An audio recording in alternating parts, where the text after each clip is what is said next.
Hello, my name is Ted Hinman, and I would like to share my world-building art installation project with you. Just a brief introduction, I grew up in New York City, the child of two artists. When I entered school as a child, I became aware of my difference, and I was bullied, ostracized, and isolated by my peers.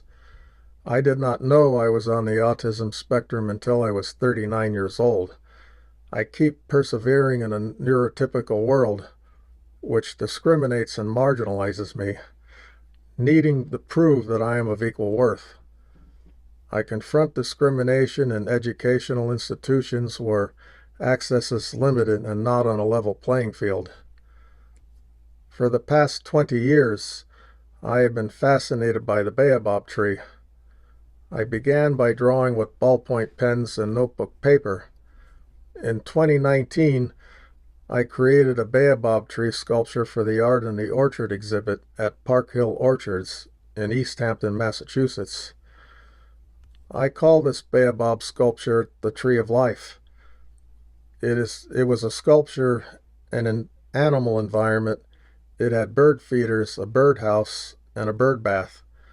When I deinstalled this sculpture animal environment, I found a garter snake who made his home at the base of the tree. After completing this project, I felt I needed to make more baobab trees. This project inspired me to further my education in pursuing an MFA at Mass Art. My proposal when applying to Mass Art was to create more baobab tree sculptures, each with orbs in the trunk which would hold either lighted aquariums or terrariums. I originally thought of arranging them in a grove in which viewers would walk around each tree form and gaze into the orb. I literally interpreted the baobab being the tree of life by adding living beings into them. I drew these tree arrangements and portrayed them on a base with dry leaves or soil in a diorama-like format.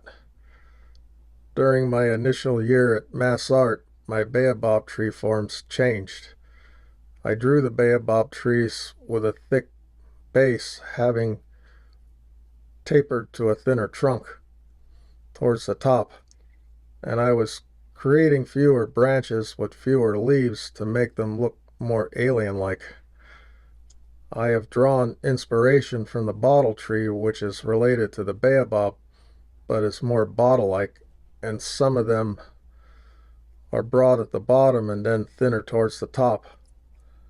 I drew these novel forms imagining what they would look like freestanding. At first I arranged the trees in a grove in a diorama-type surface base that would be in the middle of a gallery, and then I drew the trees in a landscape format. I depicted the trees in the foreground with a forest and mountains in the background. Originally, these trees were going to have plants growing out of the tops of each one. And as I was drawing more and more of them, the forest in the background became a grove of green triangles looking like emerald crystals. These triangles in the background metamorphosed into crystals of different sizes, some short and some tall, like spires, which would later inspire me to create architectural forms. I drew tree forms with chalices on top of each branch, with individually colored crystals growing out of them. Each tree form was an individual portrait with their own crystal background.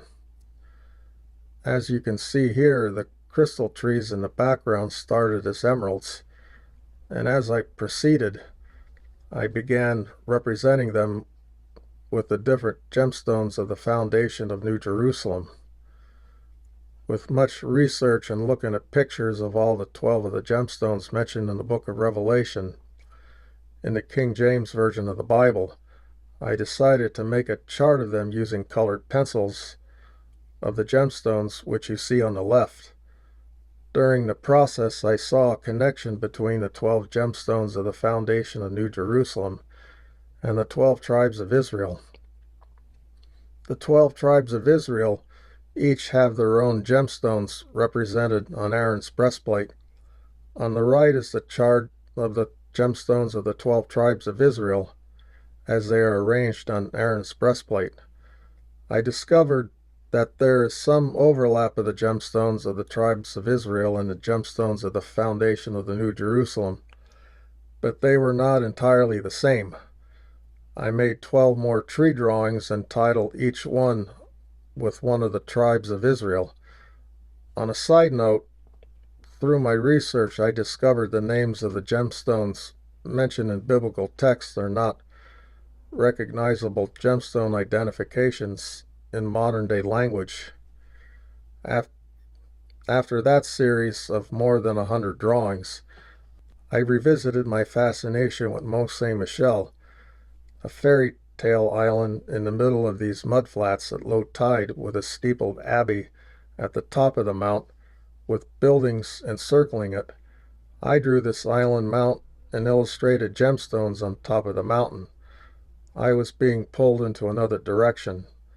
This marked the birth of Crystal Mount Realm, a visual representation of New Jerusalem with 6 of the 12 foundation gemstones and a celestial city atop the mount.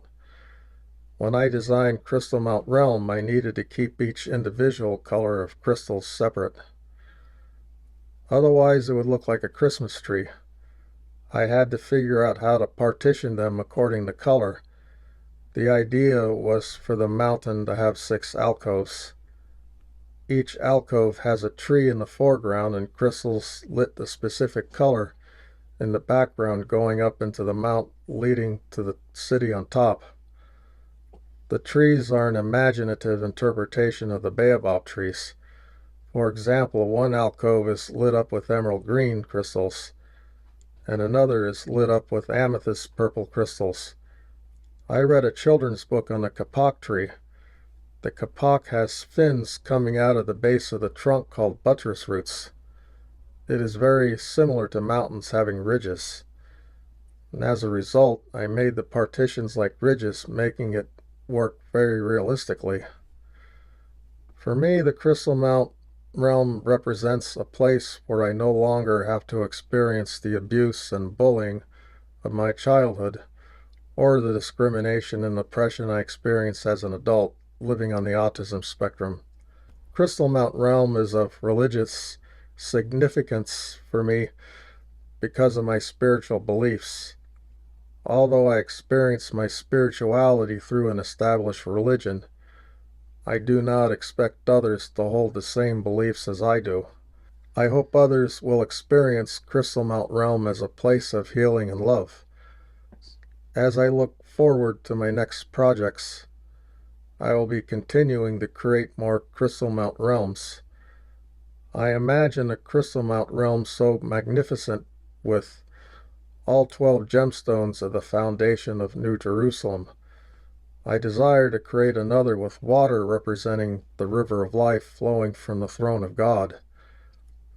There needs to be trees lining both sides of the river bearing 12 kinds of fruit, and the leaves from the trees heal nations. There are so many variations to create and explore. This is my adventure.